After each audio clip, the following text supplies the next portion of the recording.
Well, hello there guys, and in this video our main focus is going to be the backend of structures and something which is basically same to the structures in the coding way but just differs backend and is more efficient. So first let's just calculate the total size required by a student variable. A float takes 4 bytes, an integer takes 2 bytes, okay? And this is an array. This will store 100 integers. So how much 100 integers will store? 2 into 100, that's just 200 bytes. Okay. This is another integer of its array. It stores 50 integers. And how much 50 integers will require?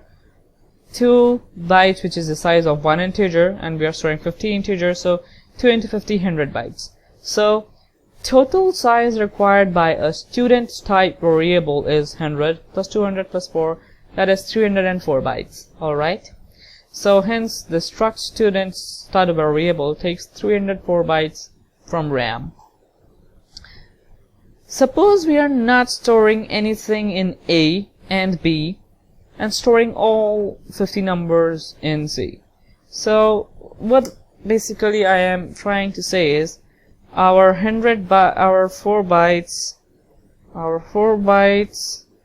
for float are empty, and our 200 bytes for int array for int b are again empty, but our 100 bytes for int c50 are all occupied. So the total memory we are occupying is only 100 bytes. Total memory used is 100 bytes. And the unused memory is the total memory required by our structure variable, which is 304 bytes, minus the memory we are using, 100 bytes. So that's 204 bytes. Alright? So here's the thing. This 204 bytes will be allotted to our program because it is taken by stud variable. We are not even using it, but it's still given to the stud variable. Okay? So this 204 bytes will not be available to any other variable in your program, or for that matter in any other software you're running, or to our operating system. It will not be available to any other thing in your computer till your program is closed. So this is basically low efficiency of memory, because if we are using only 100 bytes, why we don't need to keep an extra 204 bytes if we are able to work with 100 bytes, right guys? So this is something wrong with structures, something not good. And to cure this problem, we have something called union. So instead of struct, we are going to write a union named student.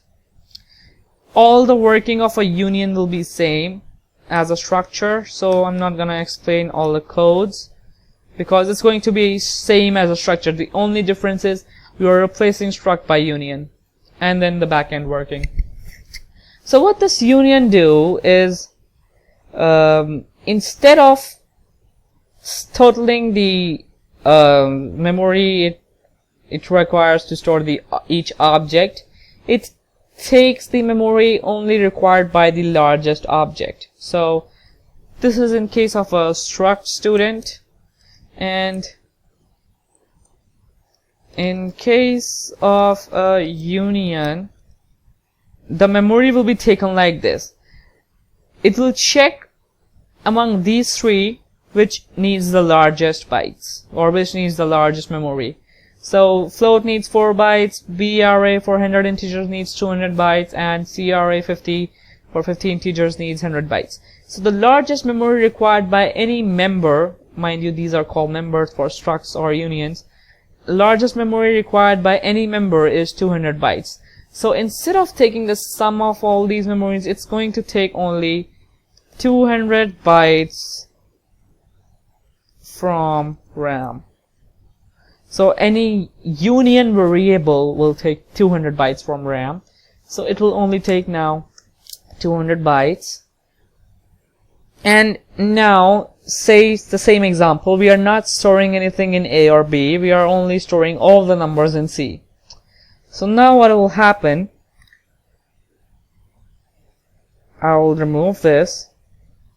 4 bytes per floor are empty, or you can say nothing is used in the float in 4 bytes. Let me just show it to you. It's better if I type it. So okay, so we are storing all the 50 numbers. So total number of bytes we need are 100 bytes, because 50 into 2, we need 100 bytes. And we know that a union variable only takes the maximum memory required by any of its member, and in this case int b is the maximum memory requires, which is 200 bytes. So the stud variable for the union student is taking only 200 bytes from RAM. So now in case of a union, the unused memory will be equal to 200 bytes, because now it's only taking 200 bytes from RAM, minus the total memory used, 100 bytes, which is equal to 100 bytes. So which is a lot more efficient than this the wastage of 204 bytes in structures, and we are only having wastage of 100 bytes in union. So the unions are more efficient. You can use unions in case where you know you're not going to store values inside each of the data. For example, say student, and there is a something data which is optional, so you won't be storing, you may or may not be storing the data. So you can use union to save that memory for that optional variable, because the structure will straight away take the memory for that optional variable as well. But in case of a union, it will only take the memory of the largest member and then assign it.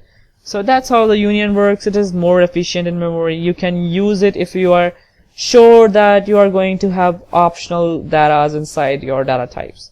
So for example, if in this case my A and B were optional, I may or may not store them, and if I don't store them, my union is much more efficient. So this is everything about union. All the other workings, how union pass to function, or how we can access the unions variables. Like if you want to access unions, you can access like the stud.a will access the float variable for the stud variable inside the union. So that everything else is the same. The only working difference is the memory difference. So if you have any doubts, please leave it in the comment section below. Just making clear myself once again, all the other workings, the codes for unions and structure will be same. They only differ in how they occupy memory in RAM. So thanks for watching, guys. Goodbye.